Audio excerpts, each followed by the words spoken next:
નમસ્કાર વિદ્યાર્થી મિત્રો, હું છું ધવલ. સ્વાગત કરું છું આપણી આ યુટ્યુબ ચેનલ એજ્યુ એન્જલ પર. મિત્રો, ગૌણ સેવા પસંદગી મંડળ દ્વારા તાજેતરમાં સીસીઈનો ડિટેલમાં ટોપિક વાઇઝ સિલેબસ આપવામાં આવ્યો છે. એને ધ્યાનમાં લઈને ભૂગોળનો એક અગત્યનો ટોપિક પૃથ્વીની આંતરિક સંરચના જીસીઆરટી ધોરણ 11 અને ધોરણ 7 પ્રમાણે આપણે જોવાના છીએ. આ બંને જીસીઆરટીના ચેપ્ટરમાંથી મેં એક નોટ બનાવી છે, જે તમે આ વિડીયોમાં નિહાળી શકશો. બરોબર છે. આ વિડીયો જોયા બાદ તમારે જીસીઆરટીમાંથી આ ટોપિક કરવાની સહેજે જરૂર નહીં રહે, કારણ કે આમાં મેં બધું કવર કરી લીધું છે વિથ એમસીક્યુ. બરોબર છે. જેટલા શક્ય બને એટલે એમસીક્યુ મેં બનાવેલા છે પાછળ.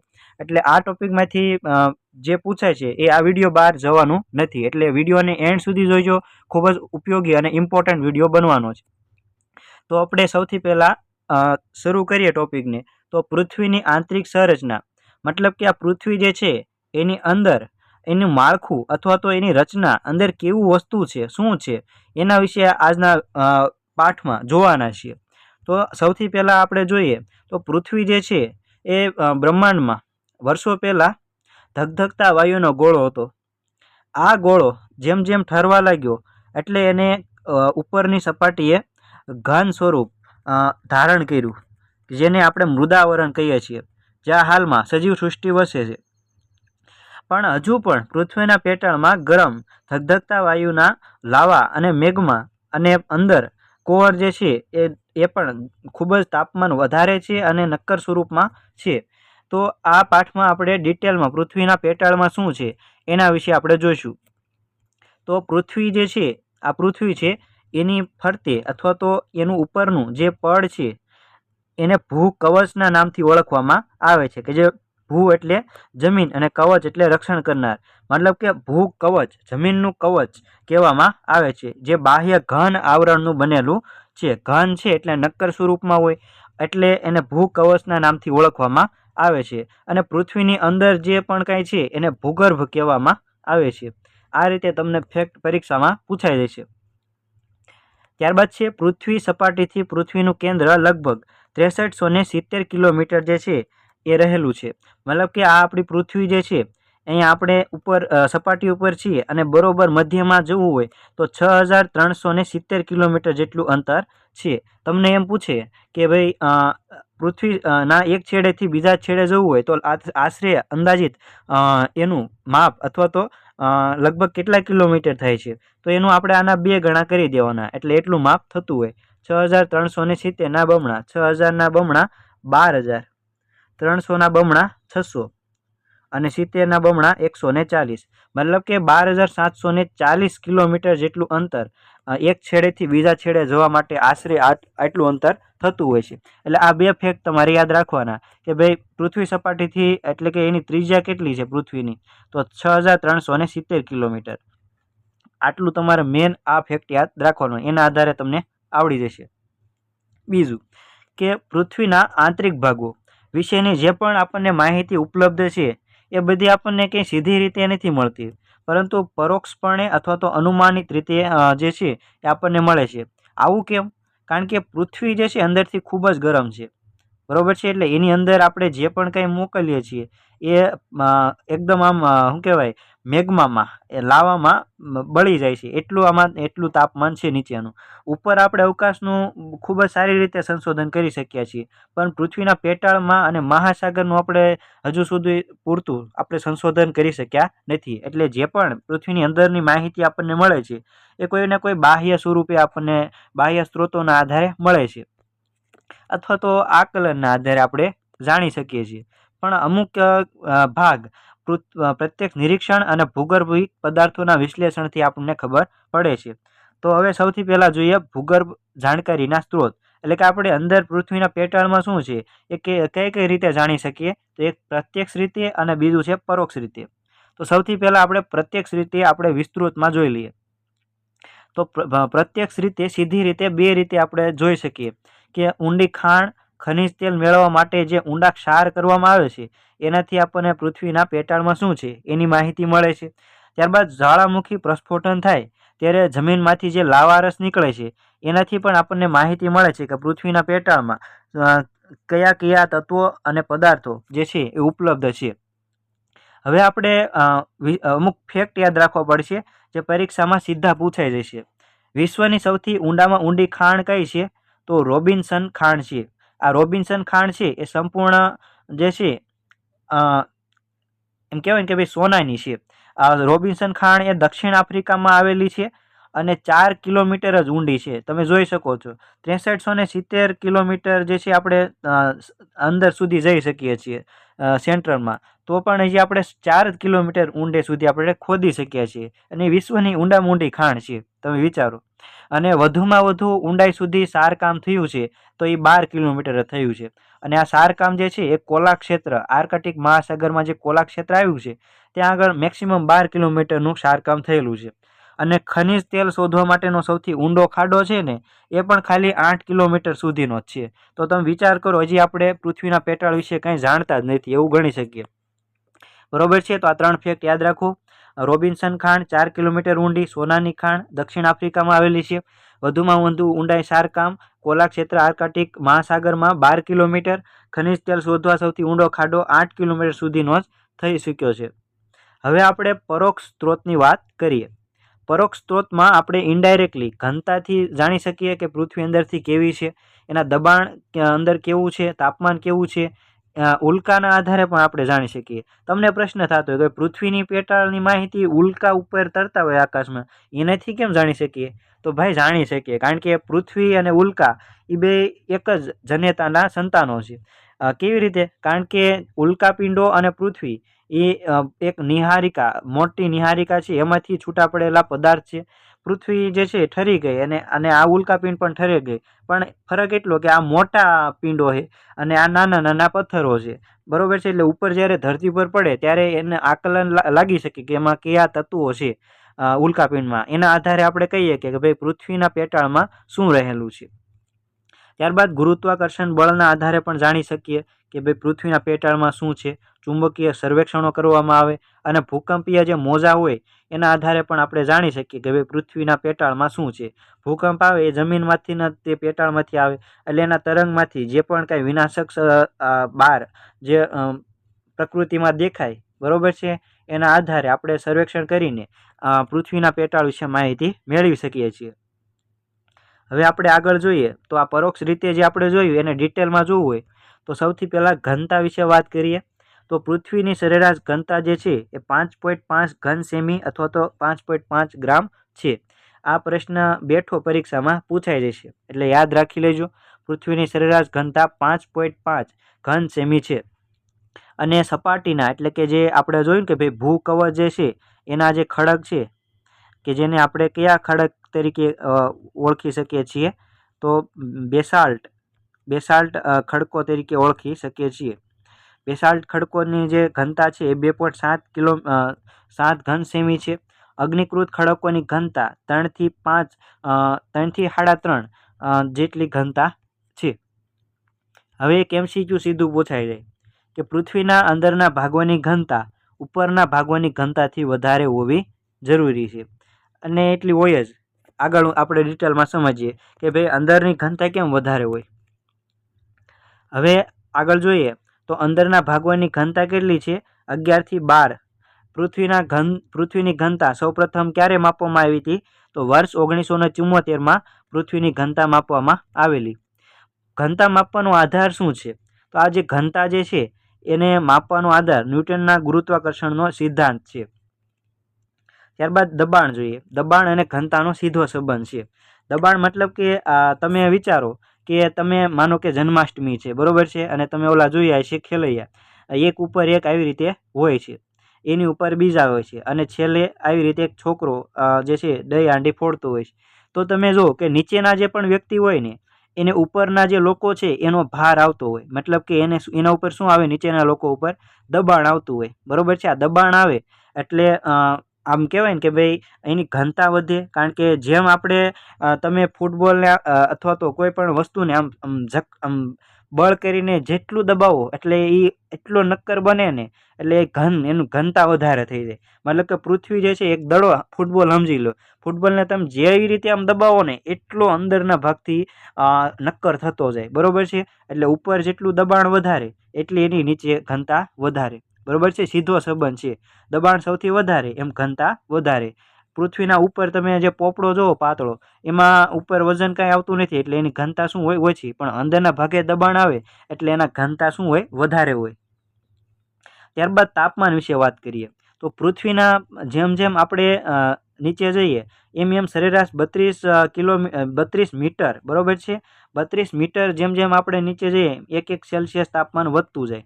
જો આ પ્રશ્ન જે છે વારંવાર પરીક્ષામાં પૂછાતું હોય છે કે સામાન્ય રીતે પ્રત્યેક 32 મીટરની ઊંડાઈએ તાપમાન 1 સેલ્સિયસ જેટલું વધે છે, બરોબર છે.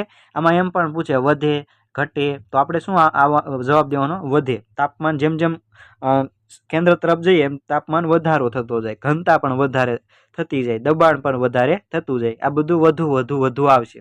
આટલું યાદ રાખવાનું. અને આ માપ યાદ રાખવાનું, 32 મીટર જેમ જેમ નીચે ઊંડા જઈએ એમ 1 સેલ્સિયસ તાપમાન વધતું જાય. અને સાવ તમે પૃથ્વીના કેન્દ્રમાં આપણે આવી રીતે હમણાં જોયું ને કે ભાઈ પૃથ્વીના નીચે જઈએ કેન્દ્રમાં 6370 કિલોમીટર હતું, તો કેન્દ્રમાં જેમ જેમ જઈએ એમ એનું તાપમાન કેટલું થાય? 32 મીટરે 1 સેલ્સિયસ તાપમાન વધારો થાય. એવી રીતે હાવ સેન્ટરમાં 6370 કિલોમીટરે પૂગીએ ત્યારે 10,000 અંશ સેલ્સિયસથી પણ વધારે તાપમાન થઈ જાય. આ યાદ રાખજો, આ પણ પૂછાઈ શકે પરીક્ષામાં. ભૂગર્ભમાંના પદાર્થો જે છે લાવા અને વાયુ સ્વરૂપે રહેલા છે. જે આપણે બહાર જ્વાળામુખી ફૂટે, ગરમ પાણીના જરા ફુવારા જોઈએ, પાણીની વરાળ જોઈએ, એના આધારે આપણને ખ્યાલ આવે છે. ત્યારબાદ અગાઉ આપણે વાત થઈ ને કે ભાઈ ઉલ્કા જે છે એ પૃથ્વી જેવી જ છે, બરોબર છે. એટલે એમાં જે પણ કાંઈ તત્વો મળે એ પૃથ્વીના આંતરિક ભાગોમાં છે એવું સાબિત થાય છે. આમાં ઉલ્કામાં ભારે ધાતુઓ રહેલી છે. લોખંડ મતલબ કે ફેરસ અને નિકલ જેવી ધાતુ જે છે એ રહેલી છે.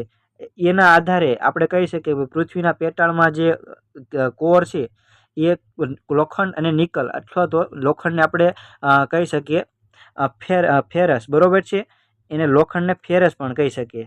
એટલે લોખંડ અને ફેરસ જે છે એ પૃથ્વીના પેટાળમાં રહેલું છે.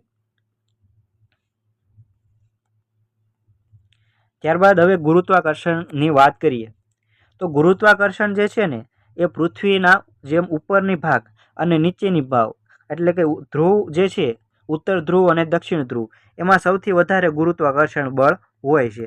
કારણ કે એ જે છે એ આ પૃથ્વીનું કેન્દ્ર છે એની સૌથી નજીકમાં આ જે હોય છે. અને વિષુવવૃત્ત જે છે એ પૃથ્વીના કેન્દ્રથી ખૂબ જ દૂર આવેલા હોય છે. એટલે ત્યાં આગળ ગુરુત્વાકર્ષણ બળ જે છે એ ઓછું હોય છે. એટલે પ્રશ્ન તમને આવો પૂછે કે ધ્રુવથી પૃથ્વીનું કેન્દ્ર પ્રમાણમાં નજીક હોવાથી ધ્રુવો પર ગુરુત્વાકર્ષણનું પ્રમાણ વિષુવવૃત્ત કરતાં કેવું હોય છે? વધારે હોય છે. હવે આવી રીતે ઊંધું પૂછે કે ગુરુત્વાકર્ષણ બળનું પ્રમાણ વિષુવવૃત્તમાં વિષુવવૃત્તથી પૃથ્વીનું કેન્દ્ર પ્રમાણમાં વધારે હોવાથી ધ્રુવો કરતાં વિષુવવૃત્તનું પ્રમાણ કેવું હોય છે? તો ઓછું હોય છે. આ રીતે તમને ઊંધું પણ પરીક્ષામાં પૂછાઈ શકે છે. ત્યારબાદ છે પૃથ્વી સપાટીના અલગ અલગ ભાગો તથા પૃથ્વીના આંતરિક ભાગમાં ભૂપદાર્થોના અસમાન વિતરણને લીધે ગુરુત્વાકર્ષણ બળમાં તફાવત જોવા મળે છે.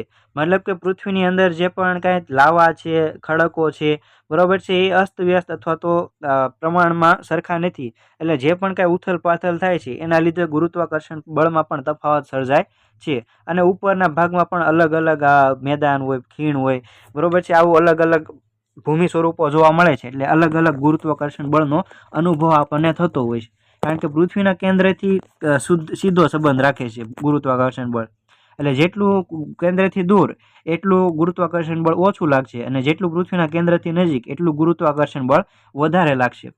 અને આ ભૂપદાર્થો અસમાન વિતરણ થયા છે એવું એક ચુંબકીય સંરક્ષણો પરથી સાબિત થયેલું છે. જે આપણે પરોક્ષ એક રીત હતી. આપણે અગાઉ જોયું કે પરોક્ષ રીતમાં કયું હતું? તો આ દબાણ, ઘનતા, ગુરુત્વાકર્ષણ બળ, એમાં એક આ હતું ચુંબકીય સર્વેક્ષણ. એના ઉપરથી આ સાબિત થયું છે કે ભૂ પદાર્થો જે છે એ અસમાન રીતે વિતરણ થયેલા છે જમીનના નીચે. ત્યારબાદ પરોક્ષ રીતે એક રીતે એવી રીતે પણ જાણી શકીએ કે ભાઈ ભૂકંપીય મોજાના આધારે પૃથ્વીના પેટાળમાં શું છે એ આપણે જોઈએ તો સિસ્મોગ્રાફ દ્વારા એટલે કે ભૂકંપ આલેખક સિસ્મોગ્રાફ છે એના આધારે 3 પ્રકારના મોજાની વાત થાય છે. એક તો પ્રાઇમરી, સેકન્ડરી અને એક છે લેન્ડ, બરોબર છે, પૃષ્ઠીય મોજા. પ્રાથમિક, દ્વિતીયક અને પૃષ્ઠીય મોજા. આ 3 પ્રકારના મોજાની માહિતીના આધારે પૃથ્વી સપાટીથી કેન્દ્ર સુધીના 3 ભાગ પાડવામાં આવેલા છે, જેમાં છે મૃદાવરણ, મિશ્રાવરણ અને ભૂગર્ભ. મૃદાવરણને આપણે લિથોસ્ફિયર કહેવામાં આવે છે અને ભૂકવચ પણ કહેવામાં આવે છે, બરોબર છે, કે જે જમીનનું કવચ છે. આપણે જોયું ને અગાઉ ઉપરનું જે પડ છે પોપડો, જેને આપણે ક્રસ્ટ પણ કહી શકીએ ઇંગ્લિશમાં, ક્રસ્ટ. પછી બીજું નામ ગુજરાતીમાં ભૂકવચ, હજી એક નામ છે લિથોસ્ફિયર અને મૃદાવરણ. આ બધા એક જ સમાનાર્થી શબ્દો છે. ત્યારબાદ છે મિશ્રાવણને આપણે ઇંગ્લિશમાં મેન્ટલ કહીએ છીએ, બરોબર છે. આ મેન્ટલ શબ્દ ખાસ યાદ રાખજો, પરીક્ષામાં મેન્ટલ પૂછાઈ શકે. મિશ્રાવણ ક્યારેક શબ્દનો ઉલ્લેખ ન પણ કરે. ભૂગર્ભને કોર કહેવામાં આવે છે. આ કોર જે છે પૃથ્વીનું કેન્દ્રમાં બે આવી રીતે હોય છે, જેમાં આંતરિક ભૂગર્ભ હોય છે અને એક બાહ્ય ભૂગર્ભ હોય છે. એવી રીતે 2 ભાગ પાડવામાં આવેલા છે. હવે આપણે ડિટેલમાં જોઈએ. આ વસ્તુ ખાસ યાદ રાખવા જેવી છે, આ પરીક્ષામાં પૂછાય છે. જો આ આપણી એક પૃથ્વી છે, બરોબર છે, એને આપણે એક પિઝા સમજી લઈએ તો પિઝાનો એક ટુકડો આવી રીતે કાઢવી અને આને ઝૂમ કરીને આવી રીતે જોઈએ તો પૃથ્વીને અલગ અલગ સ્તરમાં જોઈ શકીએ. તો અલગ અલગ પૃથ્વી જે છે, પૃથ્વીના અલગ અલગ આવી રીતે પડ જે છે અલગ અલગ વિભાજિત છે. અંદરનો ભાગ જે ડુંગળી માફક સ્તરોથી ગોઠવાયેલી છે, બરોબર છે. આ ઉપરનો જે ભાગ છે એને આપણે મૃદાવરણ કહીએ છીએ, કે જેની અંદર મહાસાગરો પણ આવેલા છે, બરોબર છે. અને નીચેનો ભાગ, આ જે વચ્ચેનો ભાગ છે એને આપણે મેન્ટલ કહીએ છીએ. મેન્ટલના પણ 2 ભાગ ઉપર પડ્યા, અપર મેન્ટલ અને લોઅર મેન્ટલ. ઉપરનો ભાગ જે છે એને એટમોસ્ફિયર કહેવામાં આવે છે, અપર મેન્ટલને, અને લોઅર અને એટમોસ્ફિયર છે જે ઉપરનો ભાગ છે મેન્ટલનો, એ 700 થી 1000 કિલોમીટર સુધી જે છે એ વિસ્તરેલો છે. અને આ અપર મેટલ છે એમાં બેસાલ્ટ ખડકો, બેસાલ્ટ અગ્નિકૃત ખડકો રહેલા છે. અને આ ઉપરનો ભાગ છે એ લાવા, ધગધગતા લાવાનો બનેલો છે. એની ઉપર જ તે આપણું મૃદાવરણ છે, અલગ અલગ પ્લેટો જે છે, પ્લેટો અલગ મોટી મોટી પ્લેટો હોય ને એમી તરે છે આ ધગધગતા લાવામાં, આ બેસાલ્ટ ખડકમાં, બરોબર છે. અને આ જે તમને મૃદાવરણ કીધું ને એ ગ્રેનાઇટ ખડકો જે છે એમાં રહેલા છે મૃદાવરણમાં, અને આ મેન્ટલમાં બેસાલ્ટ ખડકો રહેલા છે. આટલું યાદ રાખવાનું, બરોબર છે. અને આ નીચેનો ભાગ એ 2 હાવ કેન્દ્ર કહેવાય, એને ભૂગર્ભ કહેવાય, કોર કહેવાય, બરોબર છે. એ 2900 થી 6300 કિલોમીટર સુધી વિસ્તરેલો છે, બરોબર છે. તો સૌથી પહેલાં વાત કરીએ તો ઉપરનો મૃદાવરણનો ભાગ છે એ સરેરાશ 33 કિલોમીટર સુધી વિસ્તરેલો છે, જેમાં આ જે ભૂમિ જે છે એ 35 કિલોમીટર અને દરિયા કિનારો નીચે 5 કિલોમીટર સુધી વિસ્તરેલો. એટલે આવી રીતે એવરેજ કેવું હોય તો મૃદાવરણ 33 કિલોમીટર જે છે એ વિસ્તરેલો છે. ત્યારબાદ છે આખું આ જે છે મેન્ટલ એ 2900 કિલોમીટર જે છે ત્યાં સુધી આ વિસ્તરેલો છે. આ ખાસ યાદ રાખજો, મેન્ટલ જે છે એ 2900 કિલોમીટર સુધી વિસ્તરેલો છે અને એનો ઉપરનો ભાગ છે 700 થી 1000 કિલોમીટર સુધી વિસ્તરેલો છે, બરોબર છે. હવે બીજી એક ફેક્ટ વિશે વાત કરીએ તો ઉપરનો જે ભાગ છે મૃદાવરણ એ શેનો બનેલો છે તો સિલિકા અને એલ્યુમિનિયમનો બનેલો છે, કે જેને શોર્ટમાં SI એટલે કે સિલિકા અને એલ્યુમિનિયમ એટલે કે AL, કે એટલે આને શું વચાય, સિયાલ વચાય. શું વચાય? સિયાલ. સિલિકા અને એલ્યુમિનિયમ, સિયાલનો આ બનેલો છે મૃદાવરણ એટલે કે ઉપરનો પોપડો, બરોબર છે. હવે આપણે આ જે મેન્ટલ જે છે એ શેનો બનેલો છે કે જે ધગધગતા લાવાનો બનેલો છે. આ ધગધગતા લાવા જે છે એમાં એક તો આવશે સિલિકા એટલે કે SI અને બીજું છે મેગ્નેશિયમ એટલે કે Mg, બરોબર છે. આપણે MA રાખવી, બરોબર છે. એટલે આને શું વચાય? સાઈમાં. શું વચાય? સાઈમાં. સિલિકા અને મેગ્નેશિયમ. અને આ સિયાલ. તમે એક MCQ વાંચ્યું હશે કે ભાઈ પૃથ્વી ઉપર સૌથી વધારે કઈ ધાતુ મળે છે તો એલ્યુમિનિયમ મળે છે. તો એના ઉપરથી તમે આ મૃદાવરણમાં યાદ રાખી શકો, એલ્યુમિનિયમ ઉપર આવે એટલે કે સિયાલ ઉપર આવે, સિયાલ, સિલિકા અને એલ્યુમિનિયમ. અને મેન્ટલ જે છે એમાં સિલિકા અને મેગ્નેશિયમ રહેલું છે. ત્યારબાદ આ હાવ નીચે જે છે કેન્દ્રમાં એને ભૂગર્ભ કોર કહેવામાં આવે. એમાં નિફે છે. શું છે? નિફે એટલે કે નિકલ નામની ધાતુ વધારે રહેલી છે. અને ફેરસ, Fe એટલે ફેરસને આપણે લોખંડ પણ કહી શકીએ. નિકલ અને ફેરસ જે છે એ હાવ તળિયે એટલે કે સાવ કેન્દ્રમાં રહેલું છે, બરોબર છે. આટલા ફેક્ટ તમારે યાદ રાખવા પડશે. 33 કિલોમીટર સુધી મૃદાવરણ, 2900 કિલોમીટર સુધી મેન્ટલ અને 6370 કિલોમીટર સુધી એટલે કે 2900 થી 6370 કિલોમીટર સુધી હાવ તળિયાનો ભાગ એટલે કે સેન્ટરનો ભાગ રહેલો છે. હવે આપણે એક આપણે જે પણ જોયું એને આપણે થોડુંક માહિતી સ્વરૂપે જોઈ લઈએ. તો મૃદાવરણને લિથોસ્ફિયર કહેવામાં આવે છે અથવા તો ભૂકવચ કહેવામાં આવે છે અને સૌથી પાતળું સ્તર છે. એટલે આપણે જોયું ને કે ભાઈ આની ઘનતા 2.7 જે છે એટલી રહેલી છે અને સૌથી પાતળું સ્તર છે, એટલે જ તે જોન ખાલી 33 કિલોમીટરમાં ફેલાયેલું છે અને મેન્ટલની એની ઊંડાઈ વધારે છે, તમે જોયું હોય. માટીના સ્તરો અને ખડક સ્તરો આમાં રહેલા છે, એટલે આપણે મૃદાવરણ કહીએ છીએ. સરેરાશ જાડાઈ 33 કિલોમીટર છે, જેમાં ભૂમિખંડો 30 કિલોમીટર સુધી અને મહાસાગરો 5 કિલોમીટર સુધી વિસ્તરેલા છે અને સિયાલનું બનેલું છે, સિલિકા અને એલ્યુમિનિયમનું. હિમાલય પર્વત શ્રેણી નીચે આશરે એની જાડાઈ 70 કિલોમીટર છે. આ એક ફેક્ટ યાદ રાખવા જેવો છે. મૃદાવરણ જે છે એમાં મોટા ભાગે ગ્રેનાઇટ ખડકો જોવા મળે છે, બરોબર છે. અને આ આવરણ છે મૃદાવરણ એ ઘન સ્વરૂપે રહેલું છે. ત્યારબાદ મેન્ટલ વિશે વાત કરીએ. મેન્ટલ એટલે મિશ્રાવરણ.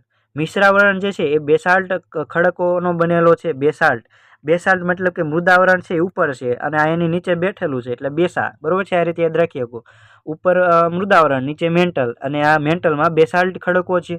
બેસાલ્ટ ખડકોની ઊંડાઈ કેટલી છે? 700 થી 1000 કિલોમીટર અપર મેન્ટલ, મતલબ કે એને એટમોસ્ફિયર કહેવામાં આવે છે. અને એનું પછીનું આંતરિક મેન્ટલ છે 1900 કિલોમીટર. આવી રીતે મેન્ટલ જે છે ટોટલ 2900 કિલોમીટર સુધીનું જે છે વિસ્તરેલું છે અને આ મેઘમાં ધગધગતા લાવાનું બનેલું છે. ત્યારબાદ એક પ્રશ્ન પૂછાઈ જાય જે જીસીઆરટીમાં હતું કે સિયાલ, બરોબર છે, અને સાઈમા ના સ્તરો માનવ તથા પ્રકૃતિના કાર્યક્ષેત્ર ગણાય છે અને જીવસૃષ્ટિ માટે અગત્યના છે. ત્યારબાદ આગળ વાત કરીએ તો ગિરનાર ઉપર બેસાલ્ટ અને ગ્રેનાઇટ ખડકો જોવા મળે છે. ત્યારબાદ માથેરાન મુંબઈ જે આવેલું છે એ એના આગળ લાવાના થર જામેલા છે.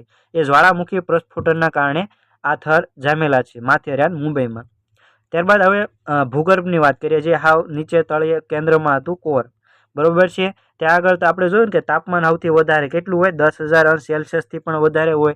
ત્યાં આગળ સૌથી વધારે દબાણ હોય, કારણ કે આપણે જોયું ને કે જન્માષ્ટમીમાં જે સૌથી નીચે બેઠા હોય ત્યાં આગળ દબાણ વધારે હોય અને ત્યાં દબાય વધારે, એટલે એ ઘન એટલે કે વધારે નક્કર સ્વરૂપ ધારણ કરે, એટલે નીચે ઘનતા પણ સૌથી વધારે હોય, બરોબર છે. એટલે આની ઊંડાઈ કેટલી છે? 2900 થી 6370 કિલોમીટર, એટલે લગભગ 3500 કિલોમીટર. એટલે સૌથી વધારે આ જે છે આ ભાગ રોકે છે. તો આવી રીતે તમને પૂછાય કે ભૂગર્ભમાં સૌથી વધારે ભાગ છે ભૂગર્ભનો, ઈથી ઓછો જે છે મેન્ટલનો અને ઈથી ઓછો જે છે એ કહેવાય ને કે શું કહેવાય ભૂકવચ, મતલબ કે મૃદાવરણનો છે. મૃદાવરણ ભૂકવચનો 33 કિલોમીટર, મેન્ટલનો 2900 કિલોમીટર અને આનો 3500 કિલોમીટર ભૂગર્ભનો, બરોબર છે. આ રીતે યાદ રાખવાનું છે. હવે એક એમસીક્યુ પરીક્ષામાં પૂછાઈ જાય કે પૃથ્વીનું ગુરુત્વાકર્ષણ બળ એ ચુંબકીય બળ અને તેની સ્થિરતાને આભારી છે. શું? ભૂગર્ભ. આ જે ભૂગર્ભ જે છે એ ગુરુત્વાકર્ષણ બળ મતલબ કે સૌથી વધારે ઘનતા વધારે છે, જકડી રાખે છે, બધાનું દબાણ આવે ઉપરથી એટલે હાવ નક્કર સ્વરૂપ ધારણ કરી લે છે અને એમાં તાપમાન વધારે છે અને ઘનતા અને દબાણ વધારે, એટલે એક પાવરનો જનરેટ થયું ગુરુત્વાકર્ષણ બળનું. એટલે ત્યાં ચુંબકીય બળ અને પૃથ્વી જે સ્થિર જે છે એના આભારી આ ભૂગર્ભ જે કોર છે, બરોબર છે, એ નક્કર સ્વરૂપ ધારણ કરેલું છે. અને આ અર્ધ તરલ અવસ્થામાં ભૂગર્ભ છે. નિકલ અને ફેરસ આમાં જોવા મળે છે, જેને આપણે નિફે શોર્ટમાં કહીશું, બરોબર છે. એની ઘનતા સૌથી વધારે છે 13 જેટલી. અને મેન્ટલની આપણે જોઈએ કે ભાઈ 3.75 થી 4 જેટલી 3 જેટલી છે. ઉપરનું જે છે એને 2 થી 3 જેટલી છે, આની 3 થી 4 જેટલી છે અને સૌથી નીચે 13 જેટલી ઘનતા છે. હવે આપણે અલગ અલગ થોડાક ફેક્ટ ઘનતામાં આપણે કદાચ ભૂલ થાય તો એક જોવું પડે કે મૃદાવરણ ઉપરનું જે પોપડો છે એ લગભગ 3 એટલે કે 2.5 થી 3 જેટલી ઘનતા ધરાવે છે. મેન્ટલ એટલે કે વચ્ચેનો તરલ પદાર્થ છે એ લગભગ 3 થી 5 જેટલી ઘનતા ધરાવે છે. અંદાજિત કહું છું, આ તમારે પોઈન્ટમાં યાદ રાખવાનું, પણ આવી રીતે પરફેક્ટ આંકડો કહો એટલે તમને વાંધો ન આવે. ભૂગર્ભ જે છે 13 જેટલી ઘનતા ધરાવે છે અને પૃથ્વી જે છે 5.5 જેટલી ઘનતા ધરાવે છે. હવે મૃદાવરણ શેનું બનેલું છે? સિલિકા અને એલ્યુમિનિયમનું. મિશ્રાવરણ સાઈમાં શેનું બનેલું છે? સિલિકા અને મેગ્નેશિયમનું. ભૂગર્ભ નિફેનું બનેલું છે, નિકલ અને ફેરસ મતલબ કે લોખંડ લોઢાનું બનેલું છે. હવે આ જીસીઆરટી ધોરણ 7માં ફેક્ટ આપેલા છે, પૂછાય છે પરીક્ષામાં કે સૌથી વધારે ભાગ કેટલા પૃથ્વી જે છે એનો અંદરનો ભાગમાં સૌથી વધારે 0.5% ભાગ મૃદાવરણ રોકે છે. ત્યારબાદ 16% ભાગ જે છે એ શું રોકે છે? મેન્ટલ રોકે છે. અને 83% સૌથી વધારે ભાગ જે છે એ ભૂગર્ભ રોકે છે. એટલે ભૂગર્ભ સૌથી વધારે ભાગ રોકે છે એટલે એનો મતલબ શું થયો? ગુરુત્વાકર્ષણ બળ, ઘનતા અને દબાણ વધારે છે, સૌથી વધારે ભાગ રોકે છે, વધુ બધું આવે એ ભૂગર્ભના આવશે. બરોબર છે. આ રીતે તમે બધું ફેક્ટ યાદ રાખી લેજો. હવે આ પાઠમાંથી જેટલા પણ શક્ય બને છે એટલા MCQ આપણે જોઈ લઈએ અને તમને આવડશે પણ ખરા, કારણ કે આપણે એવી રીતે તે જે છે બધું યાદ રખાવેલું છે. પૃથ્વીનું ભૂગર્ભ જે છે એ કયા નામે ઓળખાય છે? ભૂગર્ભ. બરોબર છે. જમીનનું જે છે નીચેનું એને શું કહેવાય? સાઈમાં ન કહેવાય, કારણ કે જે છે એ એને મેન્ટલમાં આવે. શિયાળ જે છે એ ઉપર ભૂકવચમાં આવે અને નીફે સાવ નીચે ભૂગર્ભમાં આવે એટલે એને શું કહેવાય? નીફે કહેવામાં આવે છે.